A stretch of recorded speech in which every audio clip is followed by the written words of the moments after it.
So you agree with it in the sense that he was mocking this person's sexual orientation and appearance. I agree with the assertion that YouTube's terms of service as written were violated on the basis that he was singling out an individual, and the characteristics that that individual was being targeted with or spoken about were sexual orientation in terms that the terms of service say is not allowed. In today's video, David Pakman absolutely destroys Joe Rogan in a debate about social media censorship.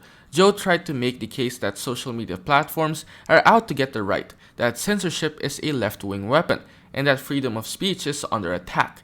But David came with receipts, pointing out that misinformation, not political bias, is the core issue. And moderation, it's not censorship, it's platforms trying to keep their spaces functional. If you're tired of the same old, they're censoring us talking points, this debate is a wake-up call. David Pakman didn't just challenge Joe, he exposed how the free speech narrative is often used to protect disinformation, not dialogue. So let's dive in and watch how David Pakman shuts down Joe Rogan in a heated debate. Is that different, in your opinion, than someone singling something out for what you believe is their mental incompetency? Well, mental incompetent. Do you mean that they're ignorant, or that they're mentally ill or cognitively limited? Cognitively limited, mocking their ability to think, mocking their intelligence, mocking their decisions, mocking the way they talk, and then encouraging other people to do the same thing. And then that person gets harassed based on their intelligence, based on their performance on particular YouTube videos and conversations. And there's active harassers. There's people that do that. Is there a difference between, say, what Sam Seder does to Dave Rubin? What does Sam do to Dave Rubin? He has... I don't know that I've seen that video. Dozens of videos. Don't say that video. He has dozens of videos where he's just dunking on Dave Rubin. So, I mean, I have some as well. I believe that they are substantive. That's my view, is that my videos about Dave Rubin are substantive. I don't really watch any left-wing stuff because I want to try to isolate myself enough to make sure that what I'm saying are my ideas unique, yeah. and that I'm not taking them. So Sam's a friend of mine. Sounds like a comic. And oh, that's interesting. Yeah, comics do that. I don't know, but if there's some specific examples, we could comment about them. But I think that to your first question, there is a difference between going after someone for sexual orientation, right, than going after them for the fact that they say things that are wrong or don't know stuff, until you're making fun of someone who has an actual handicap of some kind of, cognitive limitation that would be a disability of some kind. Then you are mocking someone for a disability. But the resulting effect of the harassment, see, this is what I was getting at before with Crowder. Like, what Crowder said was one thing, but one of the things that Carlos Mesa was discussing was what the people that had watched Crowder, what they were doing, how they were going after him. As if, see, that is a real discussion. Like, what happens when you say something about someone and then your fans agree and then they take action? Which I didn't see that in the Steven Crowder decision that the reaction was part of YouTube's evaluation. Now, I may just have missed that, but I didn't see YouTube say that part of the calculation had to do with what other people were doing. I don't think they did say that, and I don't think they would, but I think Carlos Mesa did say that. It was one of the things that he was talking about, this endless assault that he's experienced. Well, he's right to call it deplorable. I think we would agree with that. I think your question is more about whether YouTube... Who's responsible for it, right? Who's responsible for it, yeah. These anonymous people that can just lash out at someone and insult them out of nowhere. Ultimately, they are responsible. Those people are responsible. Those people are responsible. I agree. Hey, if you're enjoying this video so far, don't forget to subscribe. But Joe, as usual, leaned into the whole "but what about free speech" angle, trying to draw an equivalence between mocking someone's sexual orientation and mocking someone's intelligence or bad takes. But Pakman kept pulling it back to the actual point. Platform rules exist for a reason, and in the case of Steven Crowder targeting Carlos Maza, those rules were clearly violated. David made a key distinction that Joe kind of glossed over. It's one thing to criticize someone's ideas or arguments, but it's another thing entirely to target a person's identity, like their sexual orientation, and use it to rile up your audience. That's not commentary, that's targeted harassment. And it's a clear line that YouTube and most major platforms include in their terms of service. Joe tried to suggest that substantive critique might still result in fan pylons, but David pointed out the obvious difference. Critique based on ideas or misinformation is not the same as leading a mob based on someone's sexuality or identity. One is debate, the other one is just bullying, plain and simple. However, so there's this term stochastic terrorism. I don't know if you're familiar with it. No, I'm not. Stochastic terrorism is the idea that if you have a big enough audience and you go and every day you're talking about someone should really do something about a particular politician. You're doing it every day. You're doing it every day. At a certain point, given a large enough audience and enough repetition of that, and the fact that there's like a distribution of people's emotional states, cognitive capacity, etc., it is statistically probable that someone from that audience is going to go and try to do something about whoever it is that you're targeting. That individual who has the show and is hammering on this person day after day after day, they're not going to be legally responsible for that person from their audience who went and did something. There's no way that you're going to hold them legally responsible under the current legal system that we have. But you could argue that it is irresponsible in some way not to understand that your consequences have actions. Of course, the person who goes and does the violent act is the primary person who is responsible. Right, but as long as you're not calling out for that act, how do we make this distinction that someone is encouraging that act or someone is at least inspiring that act? They're judgment calls. I mean, listen, I can go on my show and I can speak in vague terminology or specific terminology. You know, imagine that there's a local business that I don't like. I could go on my show and I could say, this business did this, and I need everybody in my audience to show up there and to make it impossible to get in and patronize that business. That's very clearly on one side of the gray area. I could instead say, you know, there's a business, and I could say the type of business, but I not name it. If it's a small enough town, people would know exactly what business I'm talking about. And I really don't like the way I was treated there. And if only there was some way that someone could do something about it. The effect could be the exact same one. Right. I don't know how you measure when it's on one side or the other. It's like, right, you could somehow or another remove your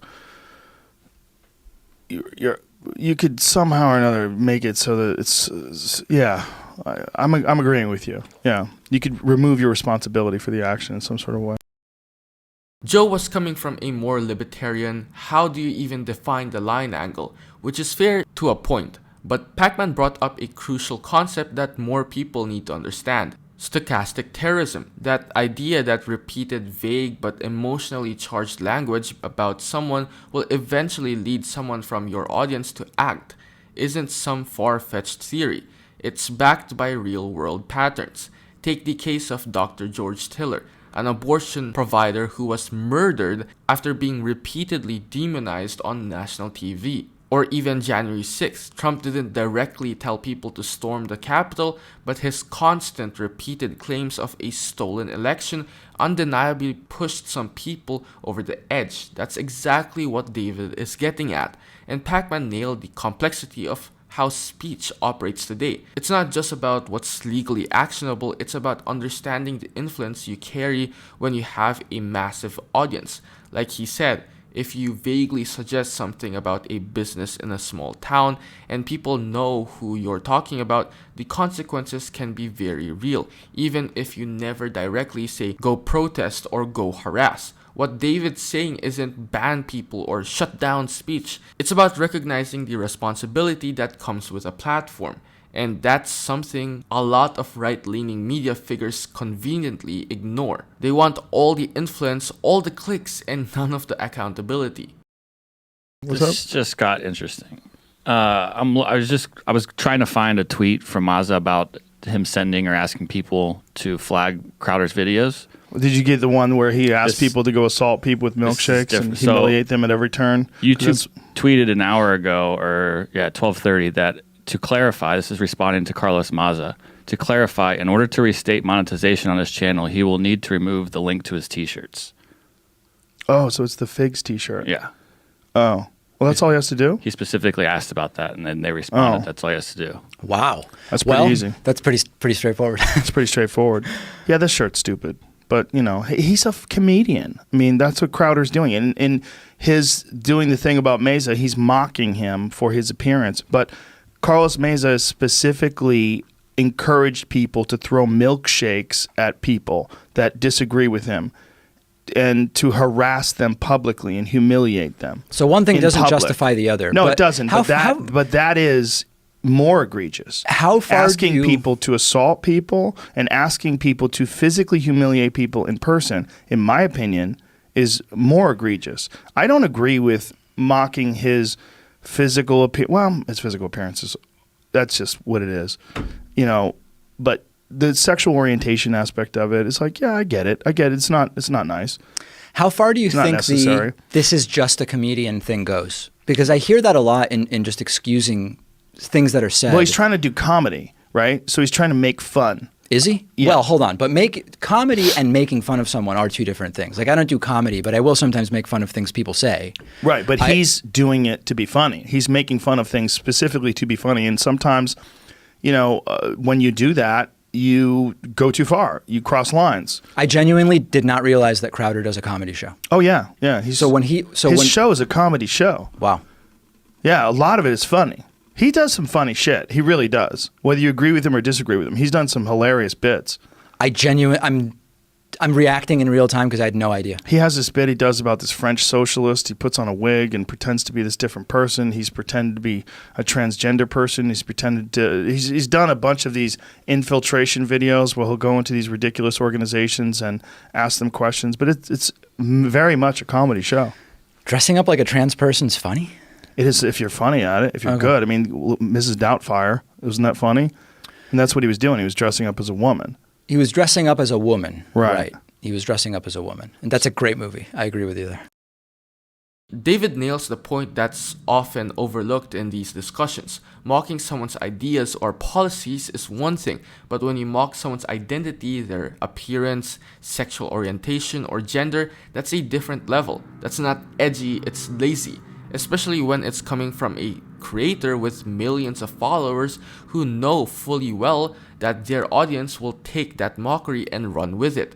Also, the whole bit where Joe says Crowder's show is a comedy show like it's SNL, that's a stretch. Sure, Crowder does sketches, but when he's spending full episodes mocking activists, marginalized people, and doing undercover videos that play on transphobia or racial stereotypes, it's hard to argue he's just out here trying to make people laugh. It's a comedy with a clear political agenda, and that matters. David Pakman and Joe Rogan debated social media censorship and free speech. Rogan worried about voices being silenced, while Pakman argued that moderation isn't censorship, it's about preventing harm. Pakman made the stronger case. Free speech matters, but platforms still need rules. Pause. Are you getting tired of getting half the story from biased news sources? One outlet says one thing and another says the complete opposite. How are you supposed to know what's actually true? That's where ground news comes in. It lets you compare how different media outlets, left, right, and center are covering the same story. So you can see the full picture instead of just the echo chamber. And here's the best part. Click the link in the description and get 40% off the Vantage tier, which gives you even deeper insights into media bias and political trends. Stay informed, think for yourself, and check out Ground News in the description down below.